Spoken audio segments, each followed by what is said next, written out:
নমস্কাৰ। মই আছোঁ চৰাইদেউ জিলাৰ এটি ভিতৰুৱা জেগা 1 নং বৰবিল গাঁৱত। যিহেতু সকলোৱে জানে যোৱা নিশা প্ৰচণ্ড বতাহ বৰষুণ হৈছিল।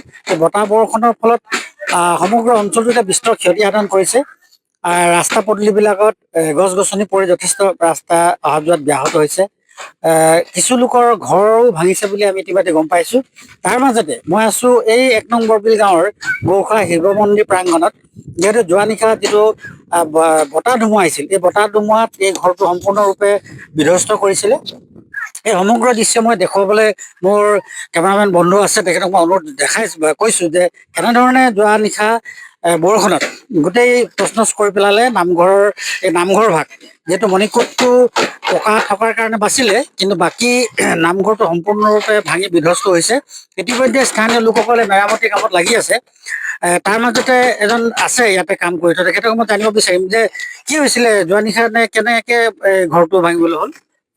এইটো যোৱা নিশা বতাহ ধুমুহা এই ঘৰটো আমাৰ মন্দিৰ গৌখা শিৱ মন্দিৰ এই মানে বাৰান্দা মণিকূটটো বাচি ইফালে ঘৰটো মানে ভাঙি গোটেই বতাহে ধুমুহাই ভাঙি পেলালে। আমাৰ যোগেন মোহন ডাঙৰীয়া দেৱে আমাক আগতে সাহায্য কৰিছিলে। এই মণিকূটটো এতিয়া তেওঁৰ নামতে 2 লাখ টকা দিছিলে। মণিকূটটো তেওঁৰ নাম ফলকো দিয়া আছে। তেওঁ আমাক বহুতখিনি সহায় কৰিলে।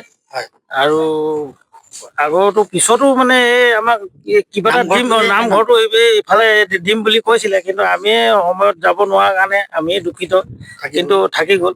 কিন্তু হ'লেও দিব বুলি আশা আছে। তেওঁ দিম বুলিয়ে চুক্তি কৰিছিলে, কিন্তু আমিহে যাব নোৱাৰা কাৰণে কিন্তু হ'লেও আমি পৰৱৰ্তী টাইমত সময়ত তেওঁক লগ কৰি কিবা এটা দিব নেকি বুলি আমি আশা ৰাখিছোঁ।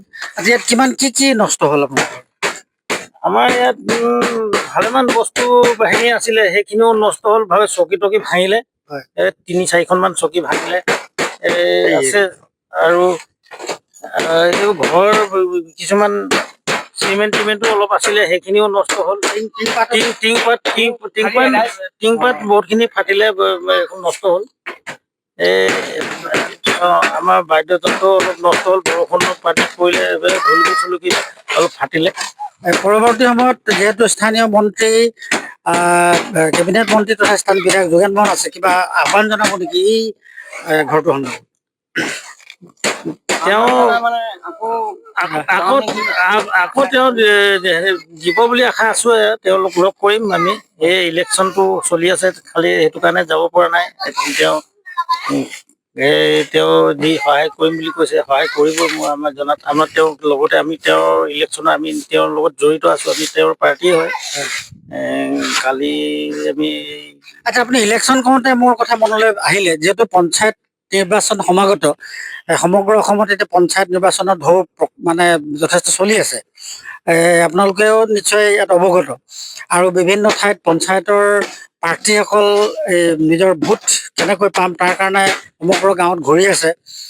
আপোনালোকে এইবাৰ পঞ্চায়ত নিৰ্বাচনটোত কাক কেনেকে বুলি ভাবিছে, নে কোনটো দলে আপোনালোক সহায় কৰিছিলে নেকি আগত, নে এতিয়া এইবাৰ আপুনি কেনেকে ধৰণৰ ভাবে? নাই, আমাৰ এতিয়া আগততো যি আছিলে, কংগ্ৰেছে ইমান ৰাজত্ব কৰিও একো সুবিধা পোৱা নাছিলোঁ।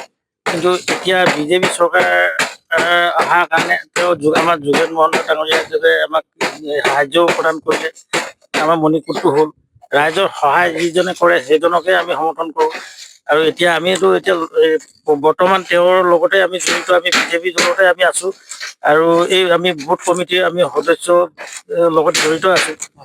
এতিয়া কালি পৰহি আমি মাহত কালি আমি গৈছোঁ। আচ্ছা, আৰু কিবা কিবি পাইছে নেকি? যে বিজেপি চৰকাৰত আপোনালোকে চাউল, পইচা, ঘৰ, এই লেট্ৰিন, এনেকুৱা বিভিন্ন আঁচনি আছে।